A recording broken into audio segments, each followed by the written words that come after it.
உறவுகள் அனைவருக்கும் வணக்கம்.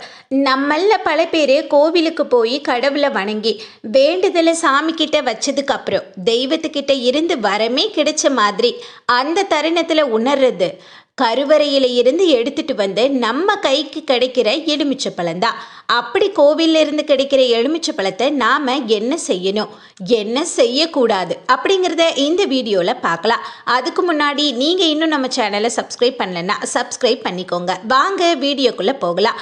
பொதுவாகவே வேத சாஸ்திரங்கள் என்ன சொல்லுதுன்னா, எலுமிச்சம் பழத்திற்கு உயிர் இருக்கிறதா சொல்லுது.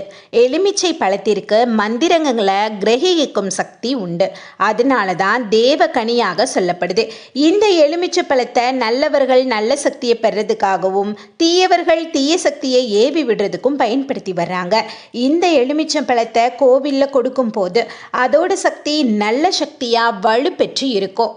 எலுமிச்சம் பழங்களை 18, 21, 51, 54, 108, 1008 என்ற எண்ணிக்கையில் மாலையாக கோர்க்கப்பட்டு அம்மனுக்கு சாத்தப்படுது. அதில் இருந்து ஒவ்வொன்றாக பிரசாதமாக பக்தர்களுக்கு வழங்கப்படுது. தெய்வ தன்மையுள்ள இந்த எலுமிச்சை பழத்தை வீட்டுக்கு கொண்டு வந்தால் என்னெல்லாம் செய்யலான்னு பார்க்கலாம். முக்கணிகளுக்கு கிடைக்காத சிறப்பு எலுமிச்சைக்கு கிடைக்க காரணம் என்னன்னா, இதில் எந்த ஒரு குற்றமுமே இல்லாதது தான். அதாவது சில பழங்களுக்கு புள்ளி குற்றம், வண்டு குற்றம்னு பல குற்றங்கள் கூறுவதுண்டு. ஆனால் தேவகனியான எலுமிச்சைக்கு இதுபோல் எந்த குற்றங்களும் பொருந்துறதில்லை. துர்க்கை அம்மனுக்கு எலுமிச்சை மாலை சாத்தி வழிபட்டு பிரசாதமாக கொடுக்கப்படும் எலுமிச்சை பழத்தை பூஜை அறையில் வைத்தால் குடும்பத்தில் இருக்கும் பீடைகள் ஒழியும், கஷ்டங்கள் நீங்கும். இதுபோல கோவிலில் பிரசாதமாக நீங்கள் வாங்கும் எலுமிச்சை பழத்தை உங்கள் வீட்டு பூஜை அறையில் வைக்கலாம். காய்ந்து போனதுக்கு அப்புறமா குப்பை தொட்டியில் போட்டுறாதீங்க.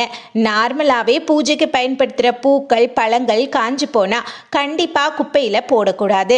அது தெய்வத்தை அவமதிக்கிற செயல்.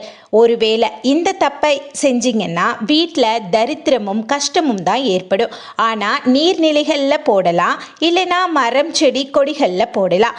பல பேர் கோவிலில் கொடுக்குற எலுமிச்சை பழத்தை வாகனங்களில் வைப்பாங்க. இது சரியான முறை.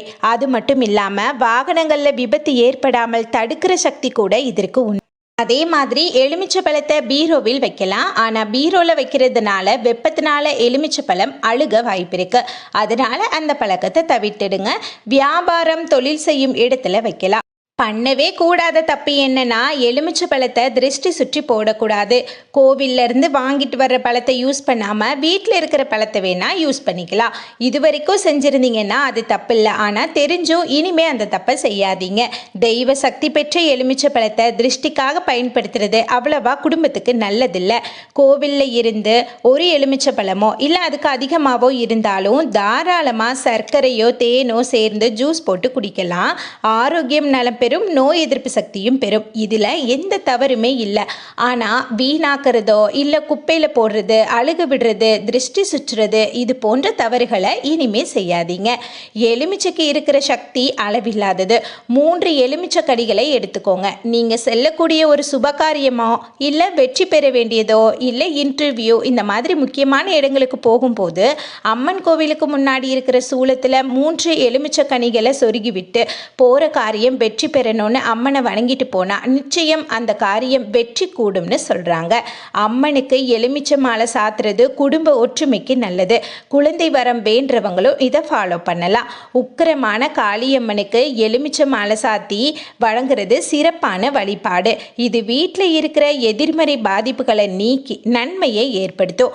அதே மாதிரி துர்க்கைக்கு ராகு காலத்தில் எலுமிச்சை மாலை சாத்துறதா இருந்தாலும் சரி, இல்லை எலுமிச்சை பழத்தில் தீபம் ஏற்றினாலும் குடும்பத்துக்கு 16 செல்வ வளங்களும் பெறும்னு சொல்றாங்க. ஆனா அதே நேரத்தில் வீட்டில் எலுமிச்சை பழத்தில் தீபம் ஏற்றக்கூடாது. இந்த